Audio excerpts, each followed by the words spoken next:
What's up, everybody? Kate, you didn't play the sheepdog thing. No, how many intros do we need? Well, no, that's good. I'm happy. Intros? I think we need to change it up. I mean, you know. So I think that we need to hire Samuel Alvarez to be our, like, hype man. Yeah? Right? Why? He's like, everybody like this. Keep the engagement up. Yes, Samuel. I like your style. Thank you. Yeah, Tiff is drinking wine. Yes. However, see, the color is weird, and I got ice in it. I think I'm the only person who drinks wine with ice, and I take Zinfandel wine, which already is a sweet wine, and then I mix like a half a can of pineapple juice with it. So I don't know if you really call it wine by the time I'm done with it, because I really don't like strong drinks. So it's more like a frou-frou pineapple slushy. Okay. So anyway, but yes, I like to have a glass of wine. Yeah. Yep. So Ryan stopped drinking. No drinking at all. So the other day, and I'm like, hey, do you think you could run by Publix and pick me up some wine? He's like... You know I stopped drinking, right? He's like... and you want to say... That's like asking... He goes, so you send the alcoholic to the store to buy you wine. I'm like... Alcohol, that makes sense. I said, you're right, sweetie. But yeah, you stopped, and it's been like... I don't know. It's been like... 2 months. 2 months, and we went to Mexico. Drinks are free, all-inclusive. Everyone's drinking. And I was thinking... Did not cave to the peer pressure. I wasn't going to say anything. Even though I got made fun of by everybody, including her. I did not make fun of you. Yes, you did. That I'm not is going to a get into lie. it right now. Harassing me. But the waiter did kind of make fun of you a little, right? Whatever. He was like, oh, frou-frou boy. No,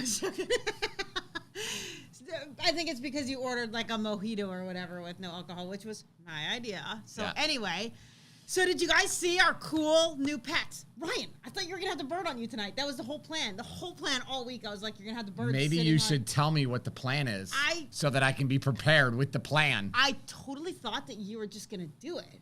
I didn't know that I had to tell you, because that's kind of like okay, here's the story. Thank you so much, Marcel. Good to see Marcel. you. I haven't seen you in a while, buddy. We haven't seen you in a while. So here's the story. Apparently, this pet shop like opened up in like the strip center where one of our offices are. So Ryan and Jackson, who was with him at class on Saturday, walked over to check out this pet shop, and they bought 2 parakeets. Right now, we have 1 parakeet and 1 zebra finch. We had 1 parakeet and 1 finch. Yeah, exactly. So Ryan comes home with this box, and it's got holes in it, and I'm like, oh, Lord Jesus, like... Always a stressful thing when you walk in the house like that. Yeah, because, like, I don't know what it is. Like, you've had raccoons, you've had, like...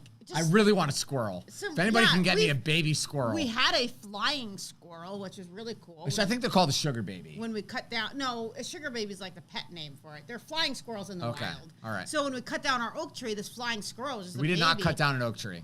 Okay? It was very small. Under the legal size. Under protected size oak tree, okay? So there was this baby, but it lived on Ryan. It lived in he always wears these hoodies, so it lived in like his sugar glider, that's what it is, yeah. It lived in his kangaroo pouch, and then And it would just like crawl around me when I was like working and stuff, and then one day, it just jumped off of me and landed on the ground, and our cat, Harper... Like, I mean, the second this thing hit the ground, Harper just bit it, snapped its neck, and then it was just snapped its neck like that. Like, Ryan was like, oh, and it was like... Yeah, but it was so cool. Does that look... Yeah, it was about right. Yeah.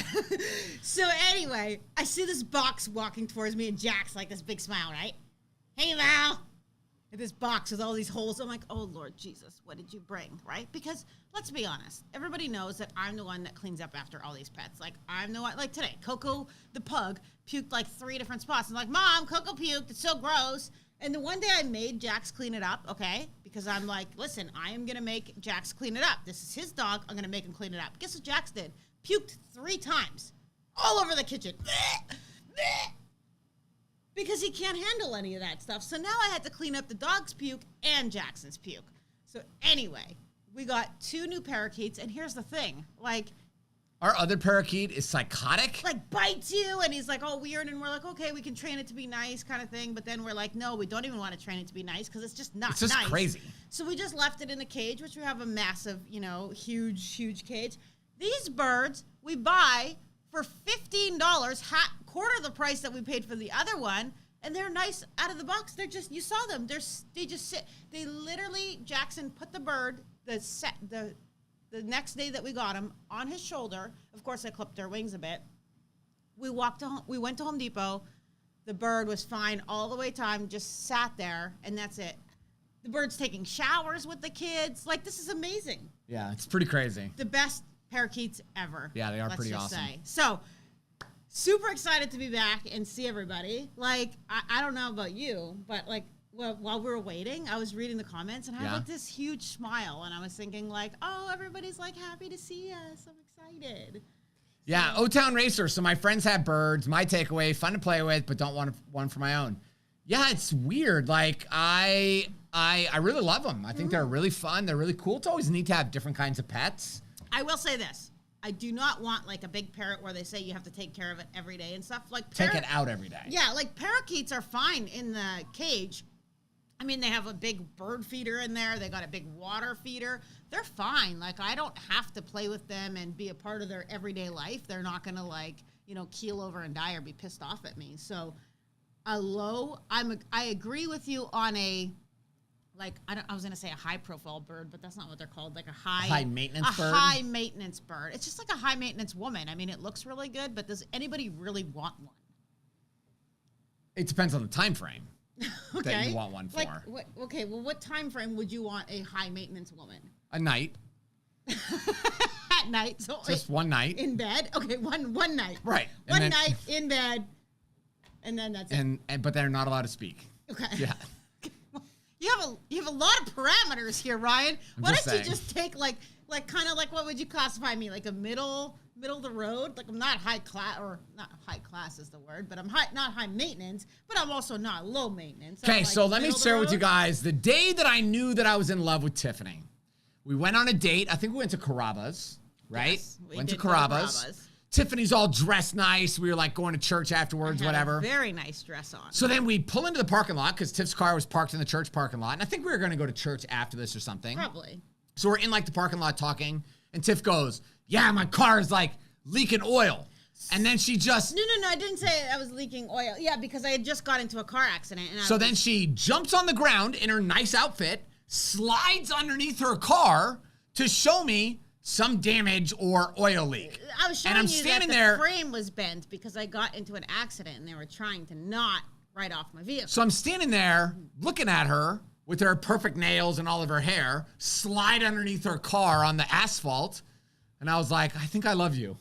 I think you're the one. This is perfect. But you've got a little bit of a thing for dresses too, and I'm a dress person. You like dresses. We'll save the reason why for the Tampa Carry After Dark. Okay, I don't never heard that part, but okay. So welcome everybody. We've got some cool stuff, I think, tonight. Yes, but first, if you are a firearms instructor in the state of Florida and you want to train more students in less time so that you can make a lot more money, we are going to be hosting a free masterclass April 26th, I believe. Let me check my date real quick. It is 26th. To teach you... Wednesday night. Oh, let me get this to work. Okay, there we go. In 2 Wednesdays from now, to show you the 3 secrets that we use to make over $2.5 million as gun instructors.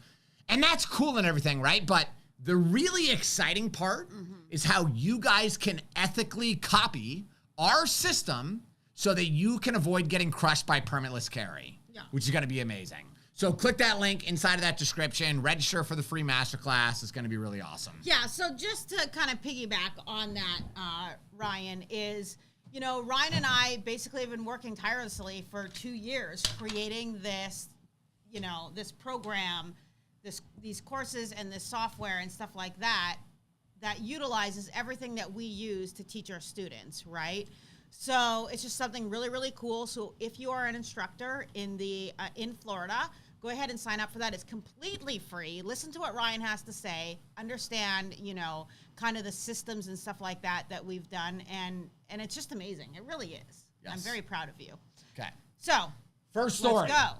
This is I want to know what you guys would do If you were driving down the road. Now, when I first play this video, you're going to be a little confused about what's happening. Okay, so you won't actually understand what's going on until you get to the end of the video. So let's take a look. And with this story new at 6 o'clock, a frightening freeway experience, a car captured on video coming to an abrupt stop on the 2 freeway in Glendale this morning. And then a man runs out with a pipe and starts striking another driver's car. And it's not the only incident with this guy. Eyewitness News reporter Sophie Flay joins us live with more on the video and new details on what happened. Sophie.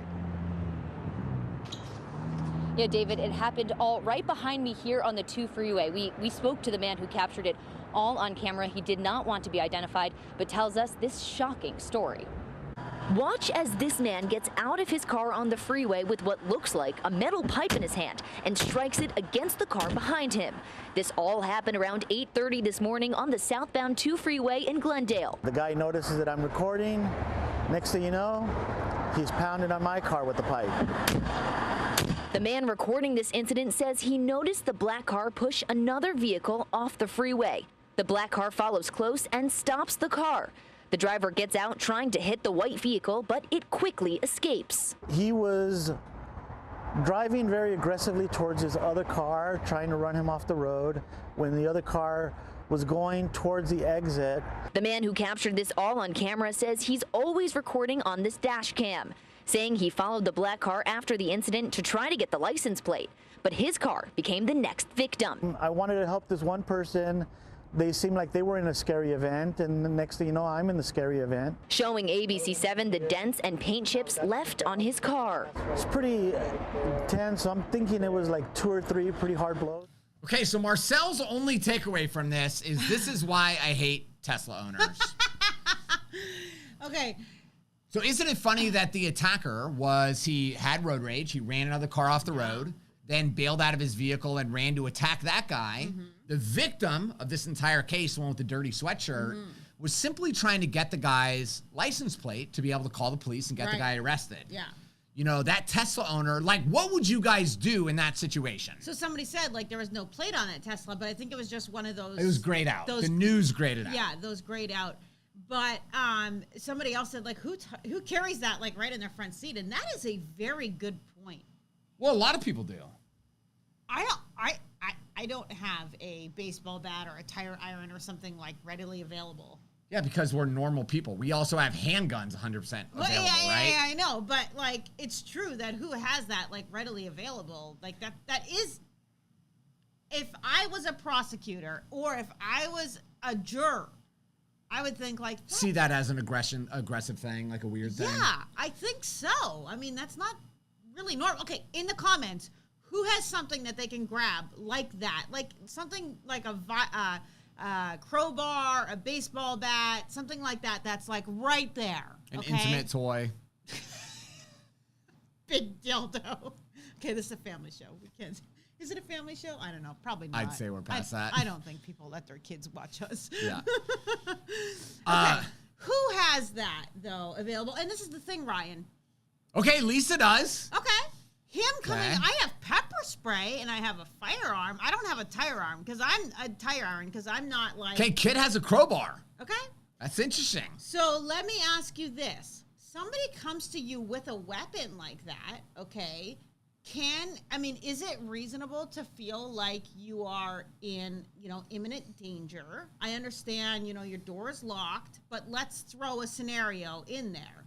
Your door is not locked and they, like, grab the door with something in their hand. No. Let's just use the scenario the way that it was. Okay. So you see this violent thing. You decide to follow the guy, get the dude's license plate.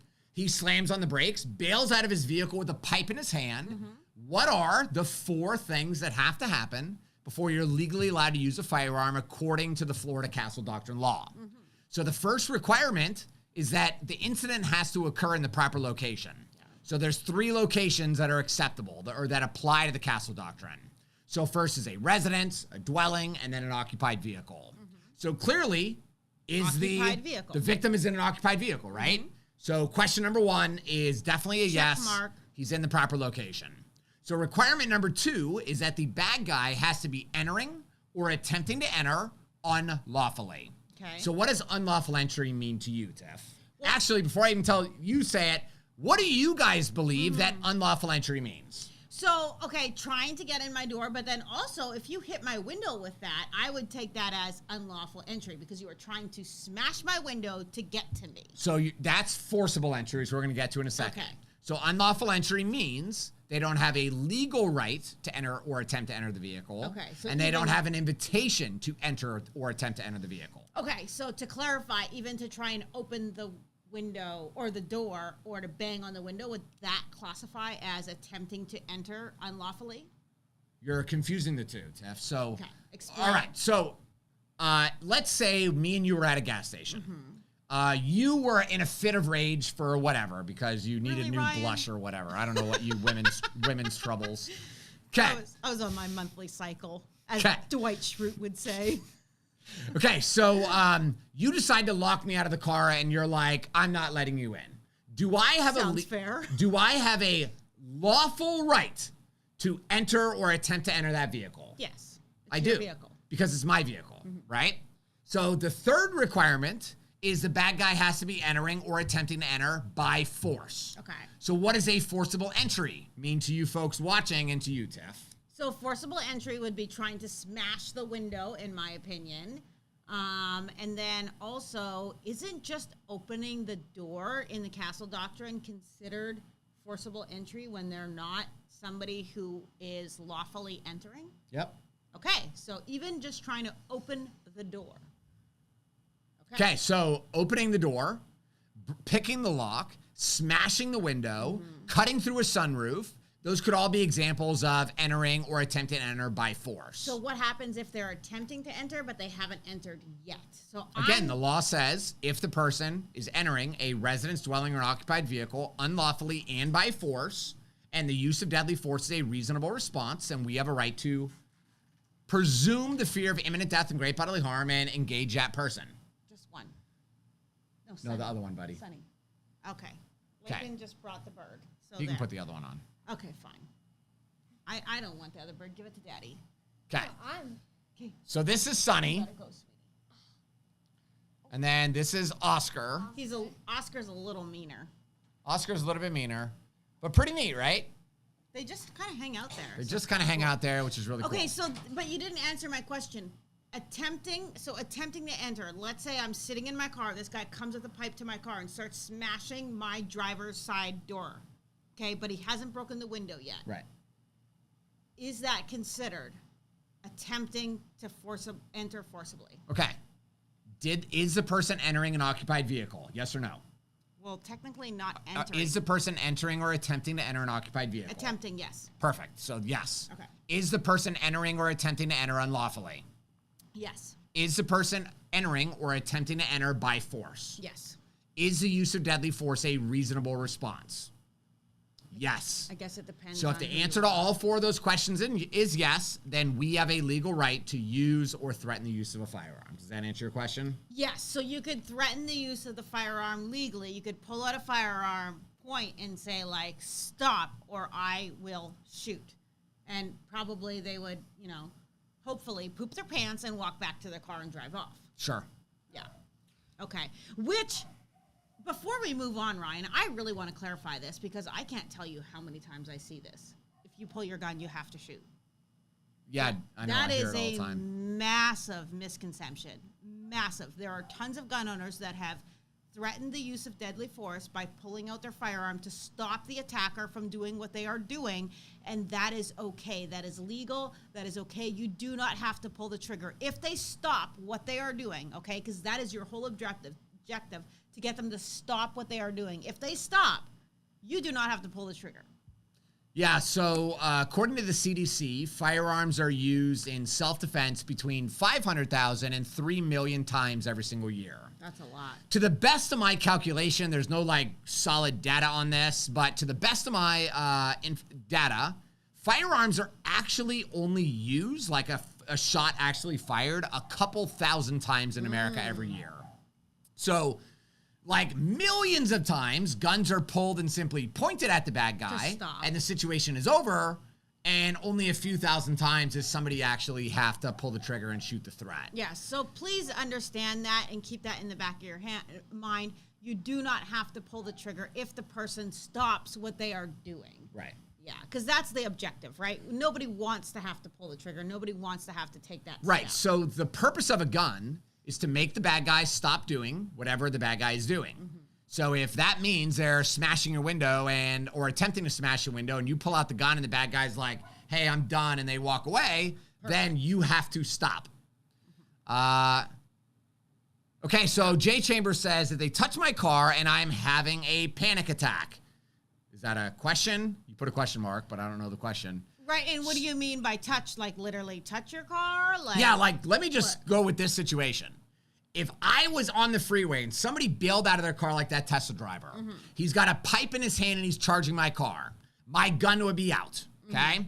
Soon as that guy hit my window with the bar, I would have smoked him, okay? He'd be dead, or at least very severely hurt, okay? Because that was a choice that he made, okay? So that's it. That's it. Yeah, because if he breaks the window, I mean, we all know what he's going to do. He's going to smoke you in the head. I mean, you don't come up to somebody with a pipe to break their window to do nothing and then just walk away, right? You're there to do harm, right? And a pipe, it is reasonable to believe that a pipe to the head is going to be, very bad. It's not going to be a good situation. So, okay, well, there we go. I think that just to clarify before we move on, the reason why we do this and we talk through these things is so that you guys will be able to kind of go through these situations in your head too and kind of draw the line in the sand. Like, what would I do if? And then, it's almost like you're pre-thinking about this stuff, pre-setting things up so that if anything ever does happen, it's not like a huge shock, right? You can your brain kind of pulls back to like, I've thought about this before, like, and you can clearly think about each step through, right? Think about the laws that Ryan talks about, what has to happen, and you can kind of have, a pathway to follow. Yeah, so Philip makes a good point here. He says, it seems like you must let the criminals do their thing, and if you interrupt, then you're in trouble. So really what I see from that, Philip, is you have to allow the criminal to actually commit the crime. To cross the line. So that's why inside of my books, the Florida concealed carry law, Florida concealed carry shoot or don't shoot, I talk about the line in the sand, right? Like if you guys are smart, which I assume a lot of you are, you're able to see these situations developing and you can tell, okay, like that person over there, my flag is going up. Right. My level of awareness is increasing and I believe a potential attack is about to happen. Right. But you have to actually allow the bad guy to do the evil thing or start to do it before you can just pull out the gun and shoot. Because that's a lot of the problems that I see with people and their misconceptions is they say, well, I the thought that they were the guy was approaching me and I was intimidated, so I pulled out my gun and shot. And it's like, okay, but what were you intimidated by? Well, it was a man and it was dark. Okay, well, that's not you can't just, do you remember this woman? This story's inside of my Shoot or Don't Shoot book. Oh, the lady? Yeah, the Yeah. lady said to me, I go for a walk around my neighborhood every single night. And she said, it's very common that as I'm walking, like I'll see people running towards me. So if I see a man running on the trail towards me, am I allowed to pull out my gun and shoot him? And I said, ma'am, like, the man is running towards you. Is he a jogger? Right. Like, are you just going to shoot a jogger? And she's like, well, that's just it. I don't know if he's jogging or if he's charging me. Oh. And I said, well, ma'am, you need to know. Yeah. Like, you can't. And then she goes, well, can I fire a round at his feet? Oh, my Lord. And I said, listen, ma'am, if you're so stressed out about your safety as you go for a walk around your neighborhood at night, you should not be going for a walk around your neighborhood at night. Yeah. Another time. And this is one of the reasons that I am very nervous about permitless carry, because a lot of these people come into my classes and I'm able to help break their false belief about the silly stuff that they think they're allowed to do with a gun. Right. And I really hope that I'm saving them from going to jail. And I hope that I'm saving somebody's life because they kind of rethink their stupidity and realize you can't just shoot somebody because like one of our students, so crazy, and I need to write the story down and put it in a future book or podcast or something, I don't remember, but this guy said, I asked him why he wanted to carry a gun, and he goes, well, I recently got arrested, And I was like, oh, okay. Like, what'd you get arrested for? And he said, I shot 5 shots in my neighborhood at a car that was attacking my daughter. And I was like, oh, what if they were attacking your daughter? Why would you get arrested? I'm confused here. And I said, so what happened, sir? And I'm not going to remember all the details here, but the guy said his daughter, who was like 21 or whatever, was driving home and this car was following her. Okay. So, and the daughter like made a couple turns and the car just kept following her. So she called the dad and said, Dad, this car is following me and I am scared. I'm afraid for my life. So the dad, it's like, I don't know, it's dark outside. So the dad grabs his gun and waits. He hides behind an oak tree near their house, okay? Like an ambush. So the daughter pulls into the driveway and then this other car pulls up down the street, makes a U-turn and comes like back by the house and stops. The father steps out from the tree and starts firing shots into the windshield of this car. In a neighborhood. Now, mind you, yes, this is in a neighborhood, but this guy said in the beginning of our conversation, I shot at the guy because he was attacking my daughter. So he's telling me this story and I'm like, hold on, time out, sir. When did the guy attack your daughter? Right. And he goes, well, I mean, he was gonna attack her. And I was like, okay, continue with the story. So he fired these 5 shots. The victim, the man in this car, drove away, called 911.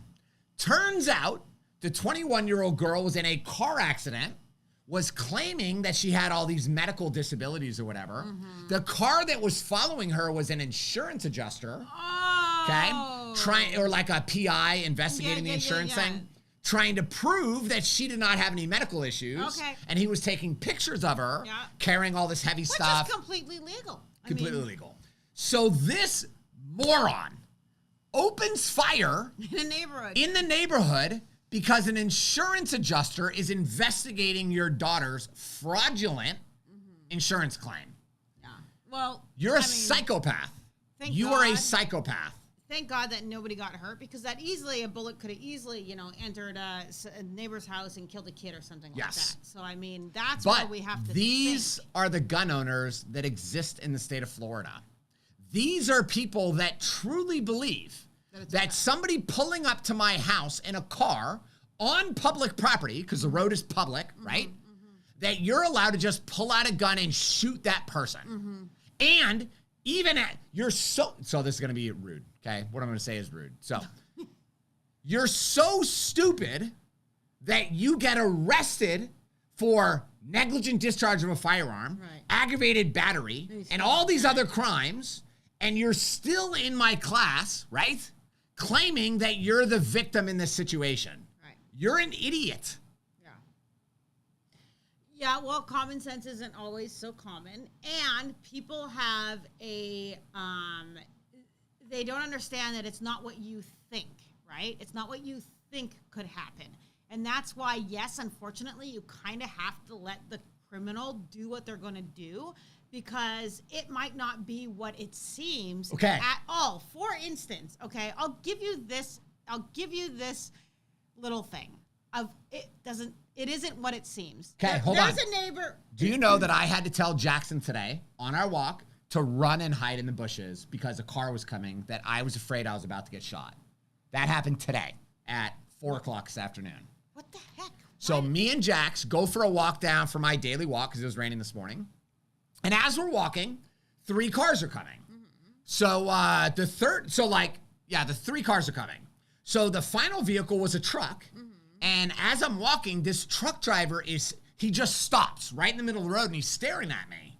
And I'm walking and he's staring at me like I did something wrong to him.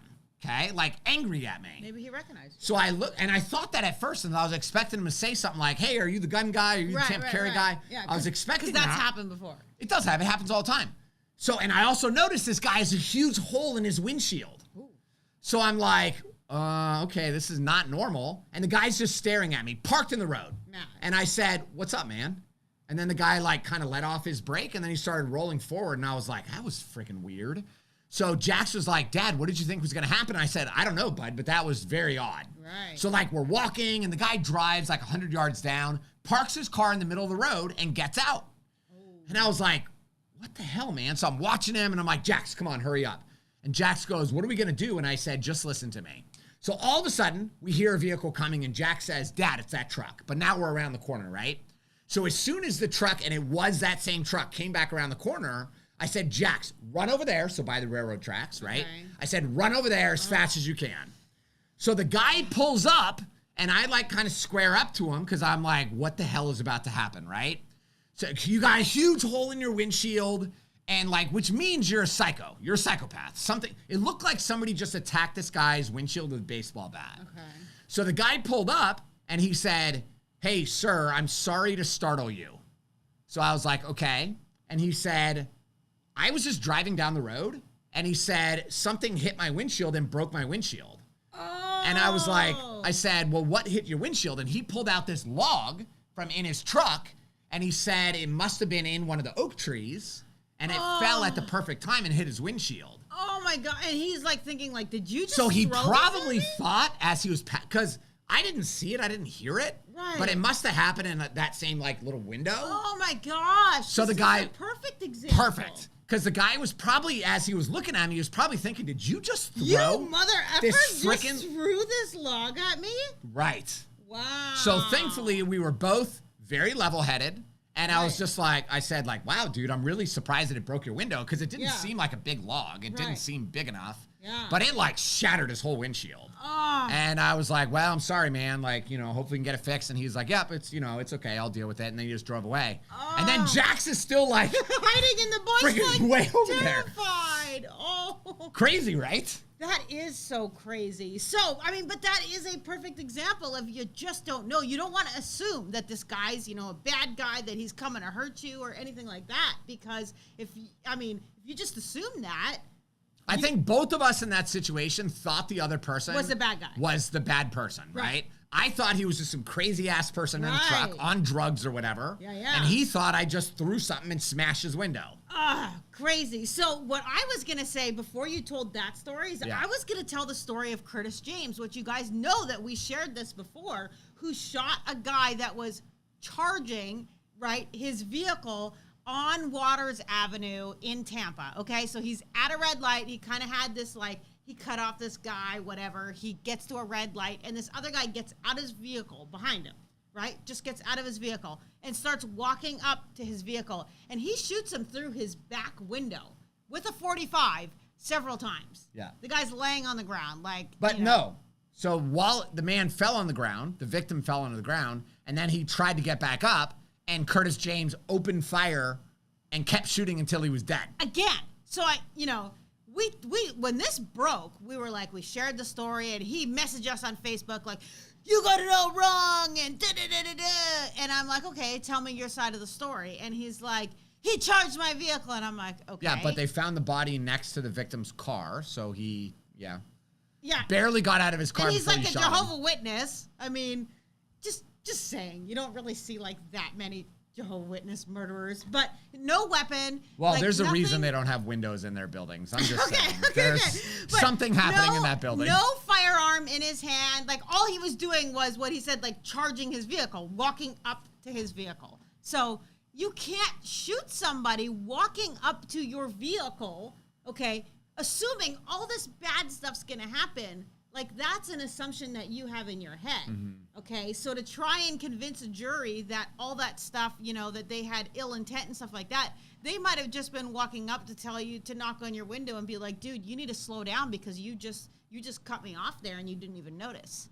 Like, that really could be what he was going to do. So I, one time, was driving down Highway 60, and as I'm driving, I see there's this SUV in front of me, and I see this black kitten fall out of the engine block onto the ground and just start tumbling. But it was still alive. The cat was still alive.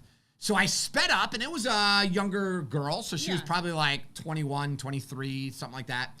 So I was like, roll your window down, right? Roll it down.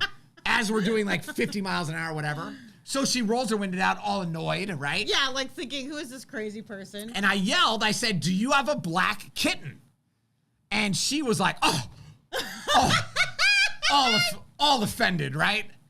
And then, thinking, she thinks I'm hitting on her or whatever. asking what color the carpet is down there? Is Yeah, that- yeah. So, and then she goes, no. And I said, okay, well, a black kitten just fell out of your car and it's like on the my road gosh. over there.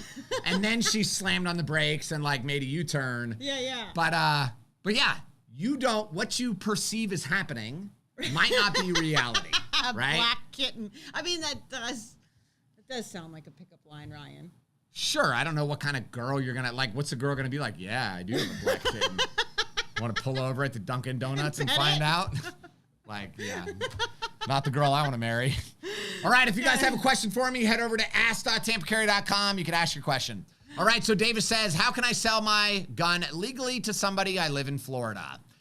So all you have to do is you really have a couple different options. You can list a gun on Gunbroker, which is kind of like eBay for guns. eBay for guns. Okay. Yeah. But then you got to deal with shipping and stuff like that. Lots of questions, stuff like that. Or you can go to Florida Gun Trader, Arms List, which is like Craigslist for guns. But there is a lot of scammers on there. I will say that. Like, I get messages a lot, and there's a lot of scammers on there that are like, sure, but all I have is a money order for, you're asking $400. All I have is a money order for $800. Can I give you the money order? And it looks real and everything, and just give me the $400 back. And people are like, sure, no problem. They're just happy to sell it, right? And then it turns out it's a fake money order and you get charged from your bank. So that happens. I just find that it's very annoying. So you could go on there. Yeah. When you're selling a firearm privately, there's 2 laws that you have to follow. Okay. So law number 1 is both people have to have they both have to reside in the same state, which means if you're selling somebody a handgun, let's say Lisa, if I decide to meet Lisa in a parking lot and sell her my handgun, both of us have to verify each other's driver's license and make sure we both have a Florida ID. If Lisa has a Texas ID, she is not allowed to buy a handgun through a private sale in the state of Florida. No matter what they tell you. I've lived here for years. I just haven't switched my thing over, blah, blah, blah, blah, blah. They need to have a Florida driver's license. The second requirement is that to the best of both of our knowledge, neither one of us are prohibited from owning a gun. So again, let's say that I decide to meet Marcel to buy a gun. And as I'm talking to Marcel, I say, hey, yeah, bro, I just got out of prison for cocaine trafficking. Is this a good gun for a cocaine trafficker? Like, Marcel is not allowed to sell me that gun. Most people aren't going to be exactly like that, but they may say like, or for instance, Ryan and I have a free bill of sale, okay, that you can get. If you just type in Tampa Carry bill of sale or Tampa Carry private sale, it'll pop up right away. You download that, you save it, and it automatically like asks the person's like, are you a felon? And you just have them check it. You put the serial number of the firearm. Now you don't have to do this, okay? This is just an extra step that we do so that because when we own the gun store, we would have the cops call up and say, hey, I need a lookup on this gun because it was used in a crime. And then we would look it up. We would find the customer that purchased it, and that customer would say, oh, I sold it on blah, blah, blah. How great is it if you have a bill of sale saying, I sold it to this person. Here's right there their information. They said that they were legally allowed to use it, da-da-da-da-da. And it kind of just covers your butt, showing that you took the necessary steps. You don't have to have that bill of sale.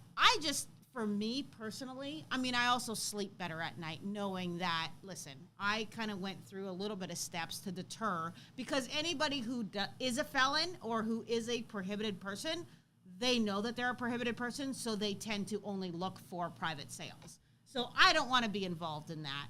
And that's kind of my thought on it. So Dan the man says, can I have them fill out a 4473? You could. It's not enforceable. We did have a lot of people, though, when we owned the gun store, we had a lot of people say, meet me at this gun store, fill out a background check, and do the transfer there. So that is an option. You can do that, but it's not necessary. It's not required by Florida law.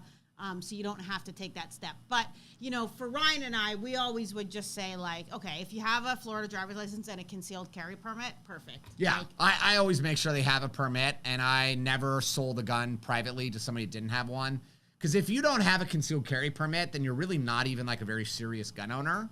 But that's an easy way to vet, like, their background check, that they're not a freaking that they've been through some type of background and stuff like that, right? And it was just kind of safer than that. And it weeded out anybody that was kind of a scam artist. We would put that in our listing saying you must have a valid Florida ID and a Florida concealed carry permit. And that would kind of weed out anybody that was bad. But Ryan, just really quick for those people that don't know, kind of break down the process. Like if you sell it at a gun store, like what percentage are you going to get? If you sell it at a pawn shop type thing, and how you break that down versus what I normally tell people. Private. Is that what you're saying? Yes, sir. Yeah. Mm-hmm. Okay. So when you the best way to get like the most money for a gun or a gun collection is to sell it yourself on Gunbroker. And what you're basically going to pay is 15%. So 15% of the total revenue that you collect, that's how much you have to pay to Gunbroker for hosting the transaction. So you're going to make the most money through Gunbroker, but it is also the biggest pain in the ass. Mm-hmm. If you bring a gun to a pawn shop or a gun store, take whatever the value of the gun is and cut it in half. That's what the gun store is going to pay you. Okay? Because they have to hold on to it for 30 days legally before they can sell it. So they've invested money and then they have to resell it, right? So there has to be a good enough deal on a used firearm for them to resell it. Sure. So that's just an expectation. Yeah. And if you're selling the gun to me, I am going to buy it for 50% of whatever it's worth, subtract about 20%. Yeah. So basically 30% of whatever the gun is worth is what I'll buy a gun from anybody on here watching however many guns you want to sell. Yeah. So, yeah, that's a low number, right? Because I don't want your gun. Yeah. If I don't buy your gun today, I don't care. Yeah. But what I've also learned is that it took me a long time to figure this out, but one of my favorite things to do is buy used guns from people because I am flipping good at it, okay? So I told this guy one time, he had like this big gun collection, and he was like, Ryan, what should I do to sell these guns? I said, here are your options. You can go sell it on Gunbroker, and you're going to probably get $5,000 for all these guns. Right. I said, you could bring the gun to a pawn shop, Bunker Depot, Universal, and I said, they'll probably give you $2,500 for this whole gun collection. I said, or I can come to your house right now, and I'll give you $1,200 for everything. So, yes, this is the cheapest, but I'm coming to your house. I'm going to take it all. It's all done in one thing, and that's it. You're done. Yeah. And the dude was like, and I said, whichever one you choose is fine with me. No hurt feelings. Have a great day.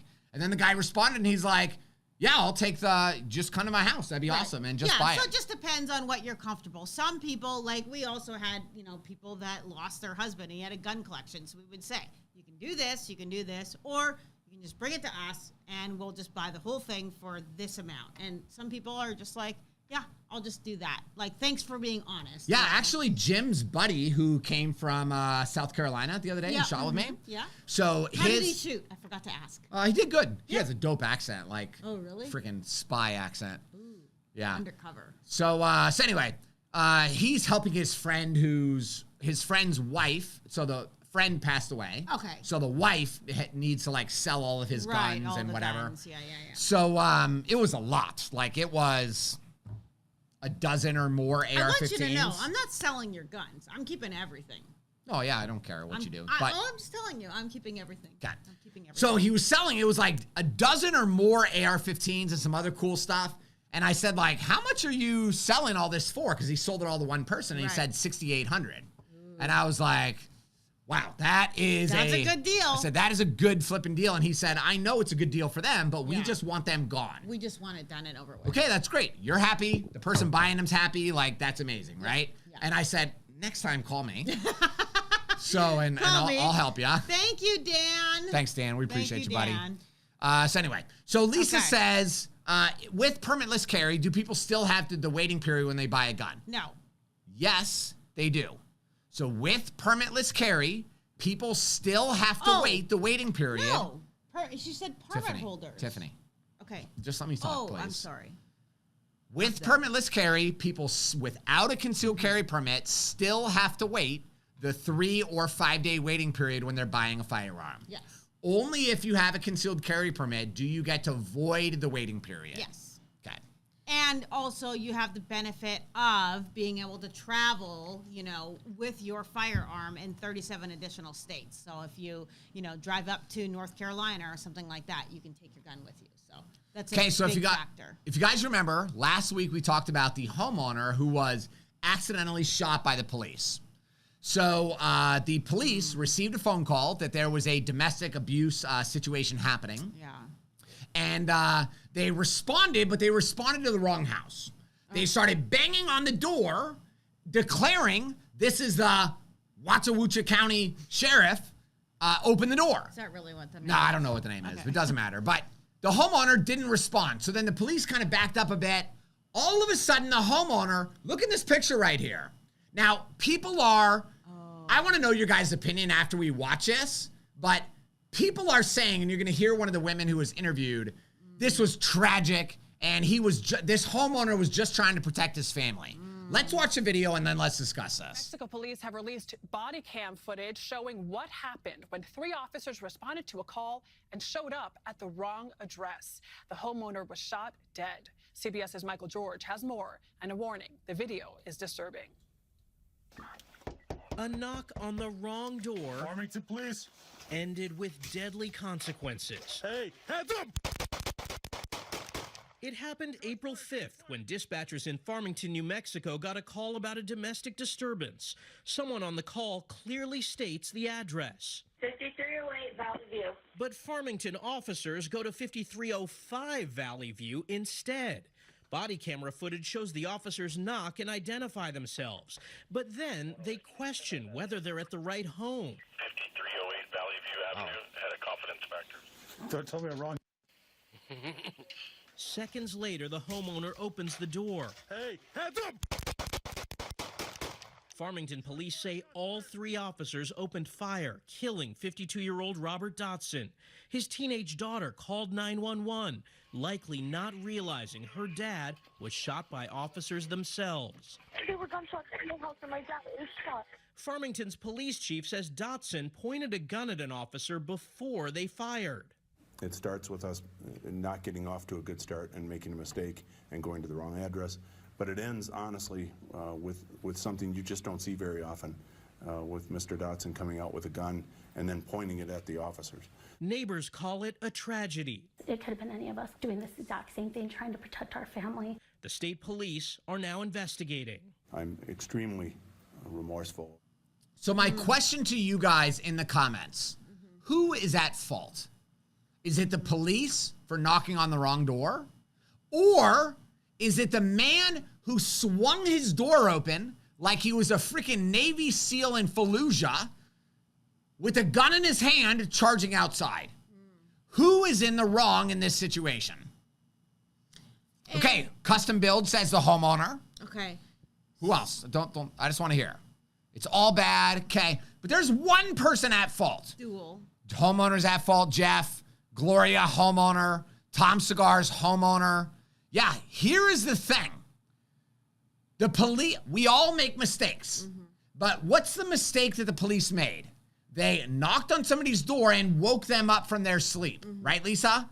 Like, that's not a life or death situation. The homeowner is, again, a perfect example of somebody who doesn't understand what they are allowed to do with a firearm. You are never allowed to open the door of your house with a gun in your hand. That is illegal. It is wrong. It is stupid. It is called in hand, ready to use. Now you guys are probably thinking, or some of you on here are thinking, well, Ryan, we're allowed to open carry on our own property in the state of Florida. Open carry is when the firearm is in your holster on your body. When the gun is in your hand, that is called in hand, ready to use, which is unlawful. Okay? He would have been better off just not opening the door, calling the police, calling 911, saying there's an officer, what I believe to be an officer, banging on my door. Can you please verify? Right? Correct, yeah. And not answering his door, because I don't think at this point they would have kicked in his door. They would have kept They have no knocking. right. Even the cops were confused, Right. and they were talking amongst themselves. I think we have the wrong house. Right, so they would have just kept on knocking, police, police, police, and you could have had your firearm ready inside of your home, get on the phone with 911, and they will verify with you. You know, they'll look in their system and call out and stuff like that. So, unfortunately, this is like a very sad situation, but you're right. This is somebody that did not know the law, what they were legally allowed to do, and unfortunately, you know, he... And I find the comment that the woman at the end made, who might be the wife or might be a friend of the homeowner, but she said, you know, I don't remember exactly what she said, but he got shot and all he was trying to do was protect his family. From what? From what? A knock on the door. If somebody's knocking on my door and I'm so afraid that it's a home intruder, guess what I am doing? I'm taking a strategic position in my home at a 90-degree angle from the point that they're trying to kick in. I'm on the phone with the police on speakerphone, and I'm yelling commands to the person kicking in the door saying, I am going to shoot you. I have a gun. If you come in here, you are going to die. But that guy, just like Tom Segar says, he blindly ran outside with no idea what the hell was going on. And this is just like the other shooting in Texas with the guy, Ryan. The police came because he was being too loud. Ryan just opens his door, storms into the hallway of his apartment. He's got a handgun in his hand. And then when he realized it was the police, tried to put the gun behind his back, and then the police just shot and killed him. Listen, stop doing stupid stuff with guns, and then you won't get shot by the police. Yeah, and if you're too afraid, do not open the door. That's the thing. Yeah. Do not open the door. You are not required to open your door. Don't open your door. Like Ryan said, get in a strategic, spot, get on the phone, call 911. Yeah, 100%. Yeah. So, Okay, so Mario says, I've answered the door plenty of times with my firearm concealed in my holster where it belongs. Exactly. And salesman gives me a 5-minute pitch, and I said not interested, and that's it. No issues. Yeah, perfect. And you do just fine, Mario, because you're within your rights, right? On your property to have your firearm. It is not in hand, ready to use. Yeah. Yeah. Good. 100%. Okay, so somebody said... Hold on, Tiffany. Okay. What are you trying to do? Sorry. Somebody said, good, I want to keep my permit then because of that. Yeah. And in Florida, it's $42 to renew every 7 years. Of course, it's a great idea to keep your permit. You can still travel to those other states. You can still, omit the waiting period and stuff like that. So I think that's a really good idea. Now, Ryan, I'm just going to say it. You're probably going to get mad at me, but I'm done, okay? I'm done. Okay. I was making my point, and you're like, just stop talking. Listen, be nice to me, okay? Which point are you talking about, Tiff? Like a little bit ago. I'm just saying. I was just putting my thing. I know I kind of interrupted you a little bit, but let's just all agree on this. That's what you do when you're married. You interrupt your spouse. Very true. I feel like that's what my whole purpose in life is, to feed you, give you sex, and interrupt you. You're doing one of those things good. Wow. Okay. I love you. I'm just saying that. So wait, somebody asked though if the birds have been sitting on you this whole time, and yes, they have been sitting on him calmly the whole time. They don't move. They just chill, and that's the cool thing about them. Awesome, right? Yeah. So, all right, go ahead, sweetie. Okay, so Roy says, how many rounds of ammunition am I allowed to carry on my person, and how many in my vehicle? You're in freedom. You're in Florida. Yeah. I carry 33 rounds of ammo on my body every day.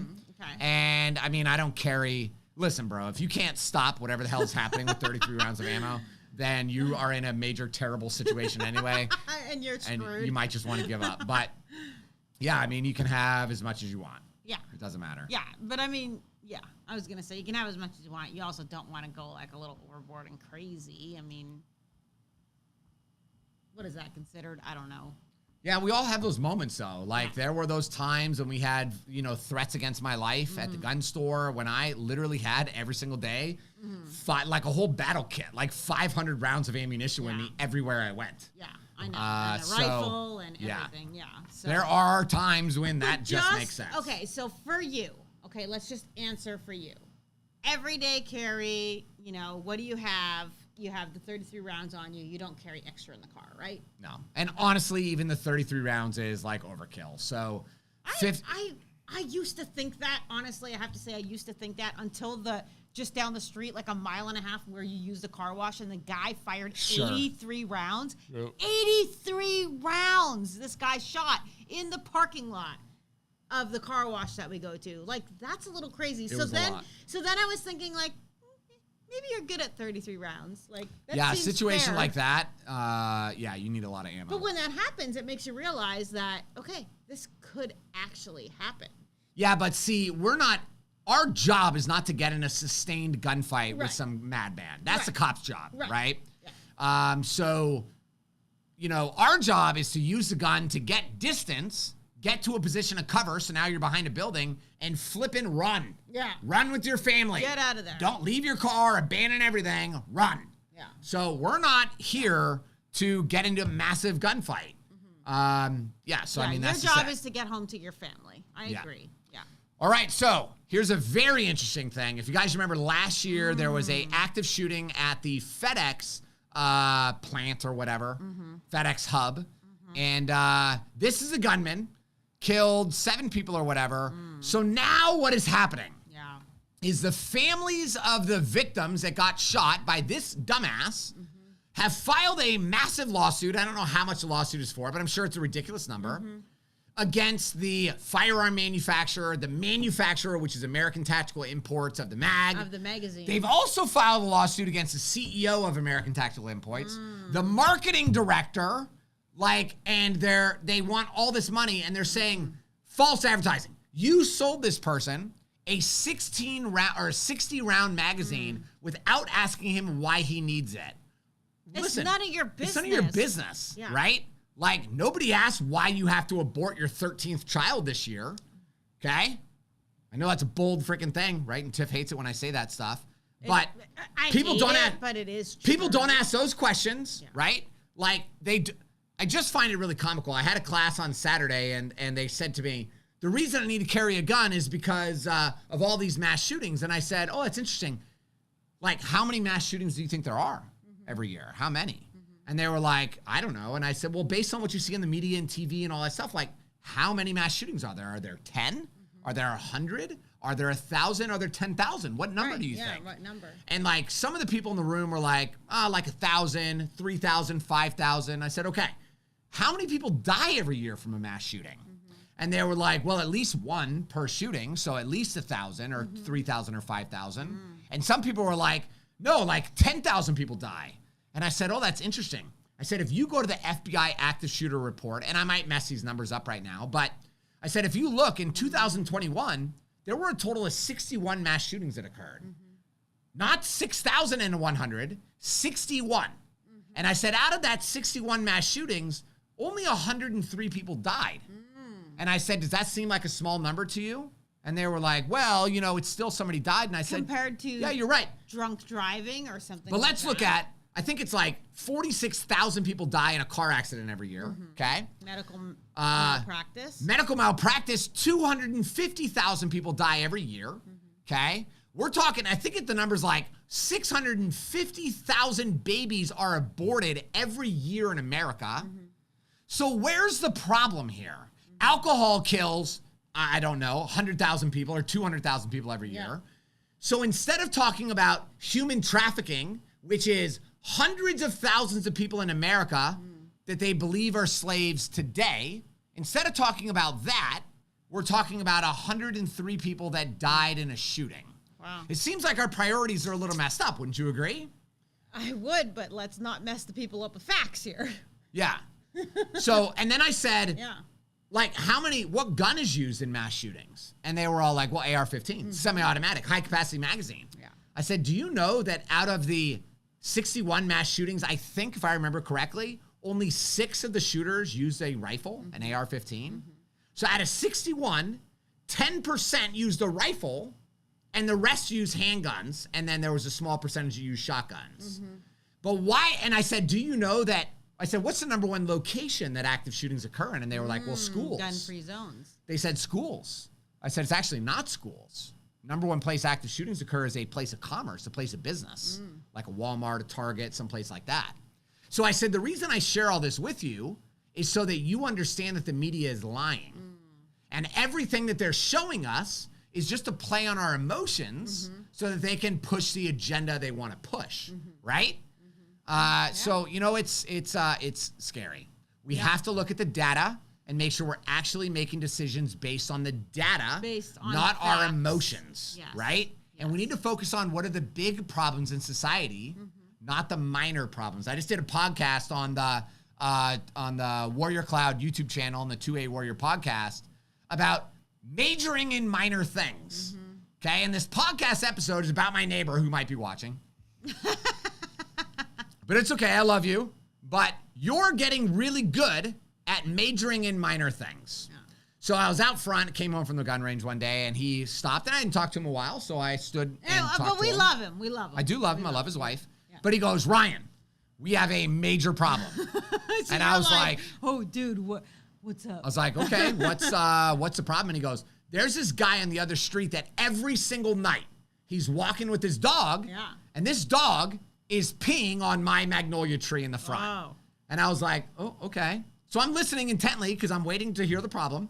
And then he goes, and this dog has taken a liking to the bush in your front yard. Which bush? I don't know. And I was like, I'm sorry, I'm confused here. What's the problem? And he goes, well, it's a big dog and it's like peeing in our yard. And I said, my dog pees in your yard. And he goes, yeah, but your dog is small. And I'm like, okay. Because sometimes he runs over. It's not like we just let him be. So he runs over. I just, we had a conversation about it. And he said, like, I want to know what to do. And I said, well, I mean, honestly, there's only a couple options. Right, yeah. One, you could just get over it because, like, you have bigger things to worry about in your life than a dog pissing on a tree. Honestly, his magnolia tree looks great. It does. Fine. And, yeah, that's what I found funny about it is it's like, it's not wrecking anything. Yeah. So it looks fine, but whatever. Great.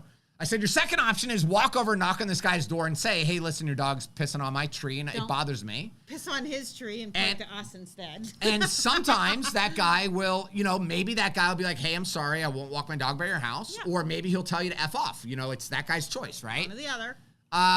So, I mean, that's really it. Like, you just need to decide, is this really that big of a deal or not? Yeah. So that's my point with this whole topic of gun control. We are focused on minor things. These are not things that are actually going to affect anybody's lives, okay? These are not things that are actually going to stop violent crime or stop criminals. Yeah. Because if it worked, I said this in a TV interview a couple days ago, if gun control worked, California, Illinois, Nevada, would be New York safe. Would be the safest place on the planet. Instead, it's the exact opposite. But they're war zones. Look at what's happening in Chicago right now. Have you seen it? Yeah, I know. It's crazy. It's chaos. Yeah. So if they were going to be safe places because they don't have guns, then why are they so dangerous? Yeah, but they because won't ever criminals bring that don't up. care. Yeah, they won't ever bring that up and share that. So I think it's really, really crazy that they're even allowed. Like, listen, I am very, very sorry for the loss, that you have had, right? These people, they lost family members, they lost sons, they lost totally husbands. Get it. Yes. And I get it. And it sucks. And you want something to and blame. I'm very, I get very that. sorry. However, where do you draw the line? Because I also think that it's super funny that now they've passed this law where you can, sue the firearm manufacturer and stuff like that. Why are drunk drivers, why are we not suing Ford Michelin and Chevy for selling the tires Michelin, used by the drunk driver? Yep. Why are we not suing air compressor companies for putting the air in the tires that were driven by the drunk driver who killed the family? I mean, it's a logical thing to say. Like, why is, Ford Mustang not being sued for the young woman and baby that got killed on Bayshore for driving 120 miles an hour? I mean, that would be a legitimate thing if this was the way that it should go. But this is the problem with America, okay? Is that, this was probably not the victims' families. These were attorneys that approached the victims' families see money and said, hey, listen, we know we're never going to win this in trial. We know that. It'll never win. But what we can do is sue them for $1 billion, which is happening down on the fence, right? And they might settle for $100 million. And the attorneys know, because it's inside of all their contracts, if we go to court, we, the attorneys, get 60%. So, and then those families are all going to divide up all the money and they're going to get $1.62 each. Yeah. And the attorneys, the law firm, is going to get, $60 million. So the attorneys are the only ones that win here. It's not the victims' families. Yeah. It's not the victims. And it's the attorneys that are pushing it, just like the attorneys that are pushing the, little fender bender. Oh my gosh, you were hurt. Make sure you go to the chiropractor. Make sure you get this back surgery, which we know is going to hurt the rest of your life. But go to this spot, yeah. It's ridiculous. It's so crazy. Where do you draw the line, right? Yeah. So I think we might have had one more question that we should probably just answer, and then we'll get at it. I think I answered it. Oh, is a screen in Lanai? Okay, here we go. Emily. Yeah, okay. Is your backyard screen in Lanai considered a part of your home? Would it fall under the castle doctrine if somebody entered unlawfully? It's actually a really good question. It is a good question, yeah. So remember, we talked about this earlier in the episode, but 4 things have to happen to use a gun according to the castle doctrine. Has to be the proper location. So 1 could be a residence, which is where you live. A dwelling is any place with a roof that is designed for a person to sleep at night. I think maybe that could be a screen in Lanai, but you really wouldn't, maybe. Depends, like, if you had it, like, set up, maybe like ours with, like, a couch and a fireplace versus just, like, kind of a pool I also believe, and this is my opinion, this isn't based on any case history or anything. I think it depends on where you are, Emily. So, like, we sit out on our patio a lot, and I sit in my hot tub. As soon as this is over, I'm going to go sit in my hot tub. He sure And, you know, if I'm back there and some bad guy comes up and, like, rips open our screen in Lanai and tries to attack me in my hot tub, I'm going to jump up, butt naked, and flying squirrel right onto his face and attack him. I was going to say, what are you going to do? Yeah. I can just see it now, flying in the wind. Yeah. Like a rudder. So, you know, I would say that if I'm outside and the person penetrates that lanai, I think that I could articulate that to a jury and get them to believe me. Right. But if I'm like in my living room and I see somebody penetrate the lanai, right, and then I try to open my door to go out there, I think that would be a different story to the jury. Fair enough. That makes sense. Yeah. I think to actually walk out and go, it would just be like a kind of like a garage or something outside. If you have a detached garage or even a garage, but you're in there and somebody attempts to enter versus they're attempting to enter and you're not in there. Yeah. Right? Yeah. So, yeah, that makes good sense. Shock and awe. Yeah, that would be the shock and awe, I'll tell you. Yeah. All right, guys. We really appreciate you. Okay, somebody just said, what the heck is a lanai? He's from Chicago. They don't have that in Chicago. Oh, yeah. Because they have snow. We have it in Florida like every year. You know, it's like a metal frame and then it has screening. Yeah, over so top bugs of it can't get in. to keep the mosquitoes out. But you can have, like, some people have it around their pool. Some people just have it around their regular patio. So it would be like a screened in porch area, let's just say. So anyway, guys. It was good seeing you tonight again, and we will see you again next Monday night at 7 p.m. Peace. Peace. That did not work. I am a sheepdog.